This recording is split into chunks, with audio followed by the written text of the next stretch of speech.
ये कहानी एक छोटे से गांव के एक छोटे से बच्चे अर्पित की है। अर्पित बहुत ही जिज्ञासु और कल्पनाशील था। एक दिन वह जंगल में खेलते खेलते एक अजीब पेड़ के पास पहुंचा। ये पेड़ बाकी पेड़ों से अलग था। उसकी छाल सुनहरी और पत्तियां चांदी जैसी चमक रही थी। अर्पित ने देखा कि पेड़ के नीचे एक चमकता हुआ पत्थर पड़ा था। जिज्ञासु अर्पित ने वह पत्थर उठाया और जैसे ही उसने उसे छुआ, पेड़ से एक मीठी आवाज आई, तुमने मुझे जगाया है, अब मैं तुम्हारी इच्छा पूरी करूंगा। अर्पित को समझ में ही नहीं आया, लेकिन वह खुश था और उसने अपनी पहली इच्छा मांगी, मैं चाहता हूँ कि हमारे गांव में कभी भी कोई भूखा न रहे। इसके बाद वह पेड़ की तरफ देखा और गांव में हर किसी को भोजन मिल गया। अर्पित ने और भी इच्छाएं मांगी, जैसे कि गांव में कभी बाढ़ या सूखा न हो और सभी खुश रहें। जादुई पेड़ ने उसकी हर इच्छा पूरी की। अर्पित ने पेड़ को धन्यवाद कहा और वह वहां से वापस अपने घर लौट आया। जब वह गाँव पहुँचा तो सब लोग उसकी बहादुरी की कहानी सुनकर उसे महान मानने लगे। परंतु एक दिन अर्पित ने महसूस किया कि पेड़ की जादुई शक्तियों के चलते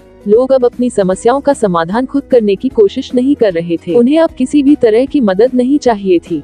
अर्पित ने ये समझा कि जादुई शक्तियाँ कभी कभी लोगों को अपनी मेहनत और कोशिशों से दूर कर देती हैं। अर्पित ने फिर पेड़ से अपनी आखिरी इच्छा मांगी, पेड़ अब तुम अपनी जादुई शक्तियाँ वापस ले लो और लोगों को अपने रास्ते खुद बनाने दो। पेड़ ने उसकी इच्छा मान ली और धीरे धीरे सब कुछ सामान्य हो गया। लोग अब अपनी मेहनत से अपने जीवन को बेहतर बनाने लगे और अर्पित ने सीखा कि सच्ची खुशियाँ अपने प्रयासों से ही मिलती हैं। ये कहानी हमें ये सिखाती है कि जीवन में मुश्किलें और चुनौतियाँ आनी चाहिए ताकि हम उनसे सीख सकें और अपनी मेहनत से अपनी मंजिल तक पहुंच सकें।